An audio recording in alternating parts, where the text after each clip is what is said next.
Welcome, I'm Eleanor Burns. Today I'm going to show you a new quilt called Tennessee Waltz.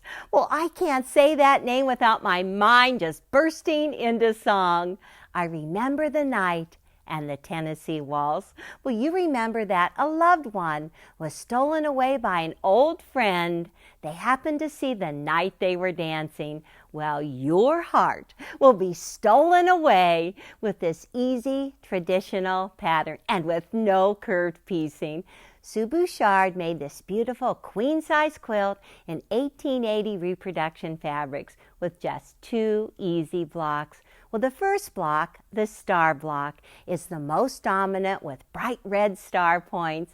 4 patches frame the star in a large scale print. Well, the second block, a snowball block, use a coordinating small scale print, which is also the star center. The background is free motion quilted with wonderful hearts, and the red framing border is just a stunning touch.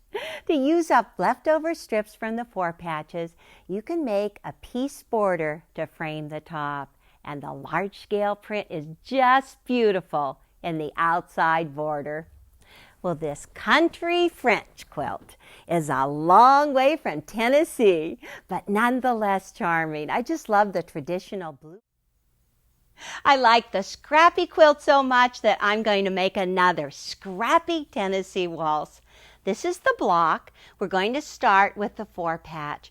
The 4 patch ends up being a 3.5-inch square, and you can see I've used a multiple of colors in it, and that's what I love. These are all the scraps left over from my fabric line.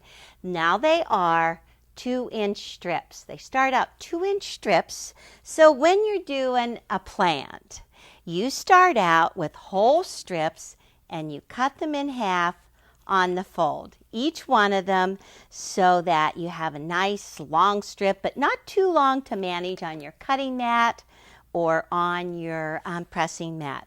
But we're going to do scrappy. I want to have lots of variety in my colors, so I cut each strip into 4 pieces, so they're like a fourth. For every block that you make, you need to have 2 background that are anywhere from 9 to 11 inches in length. They're all 2 inches wide. And then you need to have 2 scrappy ones, again, 9 to 11 inches in length. So I'm just going to take these half strips for the planned because I'm going for scrappy. Okay, let's just lay out the background and lay out the background on the left, the print on the right, flip them right sides.